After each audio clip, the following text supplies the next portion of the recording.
মাত্র একটি অস্ত্রের জোরে নিজেদের অস্তিত্ব টিকিয়ে রেখেছে ইসরায়েল। অন্যথায় আরব রাষ্ট্রগুলোর হামলায় বিশ্ব মানচিত্র থেকে নিশ্চিহ্ন হয়ে যেত ইহুদি সংখ্যাগরিষ্ঠ দেশটি। ইসরায়েল এমন এক প্রতিরক্ষা ব্যবস্থার উদ্ভাবন করেছে যার মাধ্যমে অদৃশ্য এক নিরাপত্তা বলয়ে ঢেকে দিয়েছে গোটা দেশকে, যেখানে শত্রুপক্ষের রকেট প্রায় প্রবেশই করতে পারে না। স্বয়ংক্রিয়ভাবে আকাশেই ধ্বংস হয়ে যায় সেগুলো।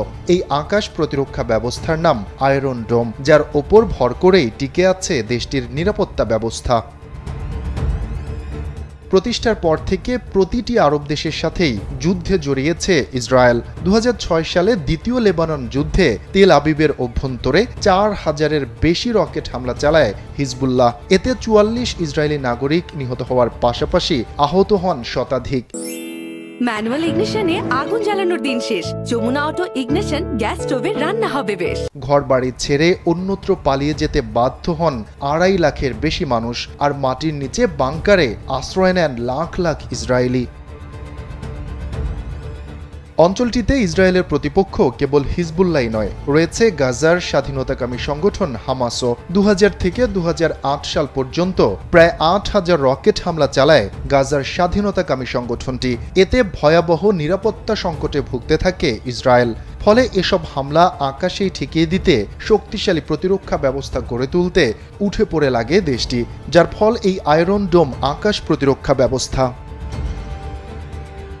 শত্রুপক্ষের রকেটে ইসরায়েলের যখন নাভিশ্বাস উঠছিল, তখন উদ্ভাবনী শক্তি নিয়ে এগিয়ে আসে দেশটির দুই tech giant Rafael advance defence system ও ইসরায়েল অ্যারোস্পেস ইন্ডাস্ট্রিজ। মাত্র 3 বছরের কিছু বেশি সময়ে তারা তৈরি করে শক্তিশালী এক আকাশ প্রতিরক্ষা ব্যবস্থা, যার নাম দেয়া হয় আয়রন ডোম। কোনো ধরনের ঝক্কি ছাড়াই একসাথে ছোড়া ডজন ডজন রকেট মাটিতে মিশিয়ে দিতে সক্ষম এই ডিফেন্স সিস্টেম। যেহেতু গাজা ও লেবানন থেকে স্বল্প পাল্লার রকেট ও মর্টার হামলা চালানো হয়, তাই ব্যবস্থাটি শর্ট রেঞ্জ অ্যাটাক, যেমন রকেট বা মর্টার শেল ধ্বংস করতেই বিশেষভাবে তৈরি করা হয়েছে।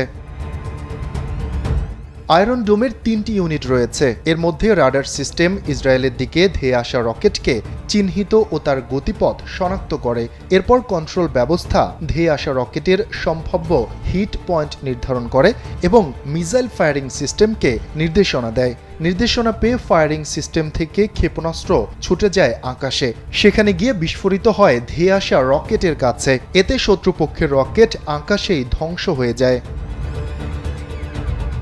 কিন্তু যে আকাশ প্রতিরক্ষা ব্যবস্থার ওপর ভর করে টিকে আছে ইসরায়েল, তারও রয়েছে দুর্বলতা।